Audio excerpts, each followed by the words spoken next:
right, Charlie, so we just finished our full swing lesson. Took a look at your swing. We saw a few kind of key issues you were having. And I think we got those cleared up. Do you want to talk about the first thing we kind of looked at and that you were cupping your wrist? Yeah, so basically what was going on is I was way open at the backswing, and then when I'd come down, I'd almost do the opposite of what you're supposed to do to compensate for it. Instead of turning that over, I would basically just let my wrist hinge and stay like underneath and just cup underneath the ball.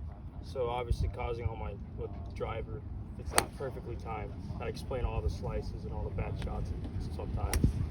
Yes, So yeah, a lot of that downswing, just getting this palm down so naturally I can get that club face down, and starting swing out a little more, just get that natural little fade, just a tiny bit. And that was one of the main things we did to work on your swing, is kind of turn the face shut, and then getting also the club head closed. so we opened up my, or what would that be? The strengthening or weakening what we did here?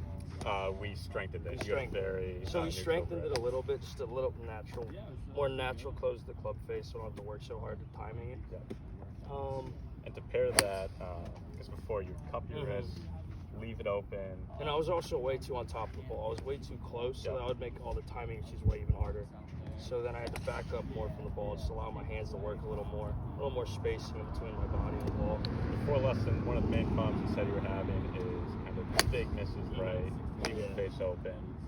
So we kind of fixed that because we saw you were hanging back, just throwing the hands I at was it. just praying my hands would square it up every time. It just naturally happened. And so does, because we worked on keeping the handle in front of the ball. Yeah, you're getting that hand down and it forward in front of the ball. Just get that trajectory a little lower, a little more piercing flight. Yep. And just make sure the face is closed, not leaving it open, flipping the hands. So I guess looking at it now, do you feel, does that feel good to you? Yeah, does no, it just in still this feel last weird? 30 minutes, just getting that feel of that club face. It's just switching up everything with my wrists, I feel like was the big thing. Once I got a couple of those down, just really start feeling it through and working at it. So yeah, it was very helpful. Before you said, you know, whenever you try to shape the ball right to left, get a little draw. I just am throwing the head out, praying I can catch it perfectly, and either it'll just stay flared out right or it'll snap with left. And looking at the last couple minutes of this lesson, it seems like you're almost hitting a draw every shot there. Yeah, it was very natural. Almost, it felt pretty powerful too, honestly. It felt really compact, really good.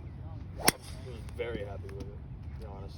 So, looking back to before the lesson, would you say you gained anything out of this lesson? I just gained a simple understanding of just getting that wrist down so I can really feel what it is to have a nice compact golf swing. I was so loopy and just loose with the wrist. That feels a lot more just impact. Mevo too, the flight scope. I think everything went very well. Thank you. Hey, Class A professional.